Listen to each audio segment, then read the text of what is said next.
One of the things that I'm really curious about is this partner channel that's available now. Is you said it was pretty siloed with CRM and ERP. And then we suddenly have this Dynamics 365 product, and many partners don't have CRM, ERP expertise.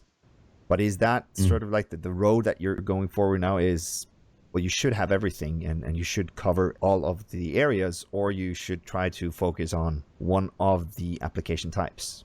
So business processes it's very hard to just make a cut somewhere in the middle of a business process.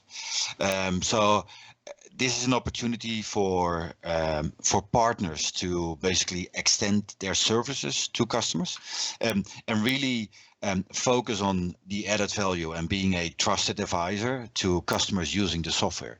So I believe this is an opportunity.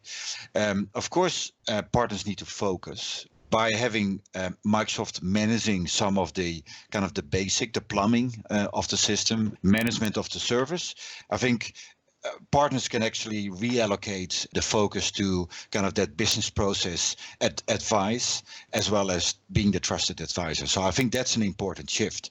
I think it is also important to focus on specific organizations, because as soon as you become an expert in anything you do, and look at industries, because I think it's an interesting specialization. It's just different if you look at product-centric companies versus services-centric companies. And within product-centric companies, retail and manufacturing are two very different processes. So I still believe that partners need to focus, because then they can build up expertise, and then with that expertise they can become that trusted advisor. It just extends to the entire organization, or a bigger footprint within customers' organizations than was ever before. So again, we are trying to break down the silos between each part of these organizations, because they are a blocker for organizations to function. And take retail as an example. How many retail organizations still have kind of issues between the channels they engage with customers, whether it's a call center or a store or online? You just don't have the same information available to your sellers to have an effective conversation with a customer. But a customer wants to order online or create a wish list online, but then enter a store, and the store sales rep needs to see that same wish list. Or they placed an order online, but they're sitting in a car and they think, I need to change my order, and they want to call the call center and change the order. So these processes need to be without these walls between organizations, and they're still there. And I think from the vendor side, either kind of the software developer or the services provider, the partner that's doing the implementation services, we need to make sure that at least we provide a world without kind of these borders in between.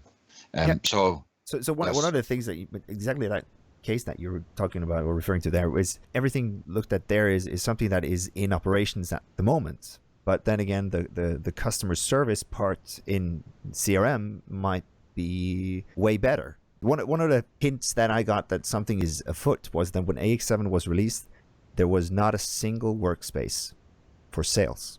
You had order processing, but there was no CRM workspaces. Was that already decided that part is that going to be kind of scaled back now and refocused to the other applications, or is it going to be still like a dual race where you get more application features in operations and then sales develops their solutions further on? If you make the parallel with Office, so what we expect is that customers are using Office. And then based on their needs today, but also in the future, they determine which applications they are using.